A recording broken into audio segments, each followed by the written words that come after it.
राम चौधरी चाहते हैं कि वो अपना आखिरी विधानसभा चुनाव लड़े, चाहे वो बायतू से हो या गुड़ामलानी से हो।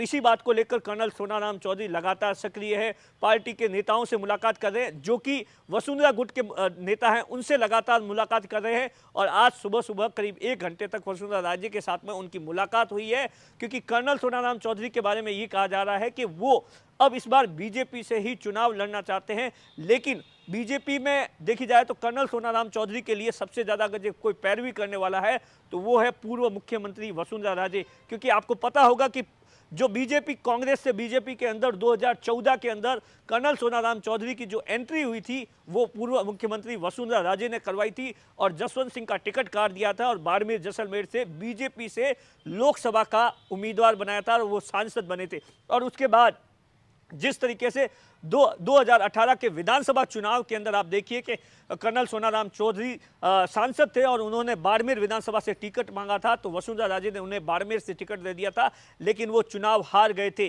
लेकिन उसके बाद उन्होंने 2019 में फिर से लोकसभा सीट से टिकट मांगा था, लेकिन वसुंधरा राजे उस वक्त हाशिए पर चली गई थी। इसीलिए कर्नल सोनाराम चौधरी का लोकसभा का टिकट कट गया था और कैलाश चौधरी को टिकट बना था। कैलाश चौधरी ने मानवेंद्र सिंह को हराया था और केंद्र में मंत्री बने थे। लेकिन उसके बाद से ही लगातार कर्नल सोनाराम चौधरी और बीजेपी के रिश्ते कुछ अच्छे नहीं रहे, क्योंकि जिस तरीके से वसुंधरा गुट को बीजेपी के नए संगठन के प्रदेश संगठन ने पूरी तरीके से साइड कर दिया था, उसके बाद अब जैसे ही विधानसभा चुनाव आ रहे हैं फिर वसुंधरा राजे और उनके गुट के नेता फिर एक्टिव हो रहे हैं। अब देखने वाली बात होगी कि कहां वसुंधरा राजे बीजेपी में 2023 विधानसभा चुनाव में नजर आती है।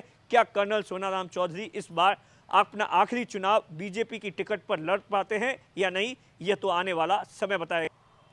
नमस्कार साथियों, 2023 विधानसभा चुनाव को अब महज 1 साल से ही कम का वक्त रहा है। जो नेता अपनी टिकट के लिए दावेदारी कर रहे हैं 2023 के लिए, वो नेता अब पूरी तरीके से सक्रिय हो गए हैं। कर्नल सोनाराम चौधरी की मैं बात कर रहा हूं। कर्नल सोनाराम चौधरी पिछले कुछ महीनों से लगातार सक्रिय होते जा रहे हैं, चाहे वो बीजेपी के कार्यक्रम हो या कुछ और हो, वसुंधरा राजे का मूवमेंट हो, वहां पर नजर आएंगे। आज ही कर्नल सोनाराम चौधरी ने अपने सोशल मीडिया अकाउंट से कुछ तस्वीरें पोस्ट की है। कर्नल सोनाराम चौधरी ने वसुंधरा राजे से दिल्ली में मुलाकात की है और ऐसा बताया जाता है करीबन 1 घंटे की मुलाकात के दौरान 2023 विधानसभा चुनाव को लेकर एक लंबी चर्चा हुई है। लेकिन आप सबको पता होगा कि इस समय बीजेपी के अंदर वसुंधरा राजे का क्या कुछ हाल है। वसुंधरा राजे के बीच में जिस तरीके से वसुंधरा राजे ने हाल ही में कुछ दिन पहले ही यह कहा था कि मुख्यमंत्री के चेहरे को लेकर पार्टी जो घोषणा करेगी उसे मैं मंजूर करूंगा, और वसुंधरा राजे ने 4 साल के कार्यकाल को लेकर गहलोत सरकार पर जमकर निशाना साधा था। और अब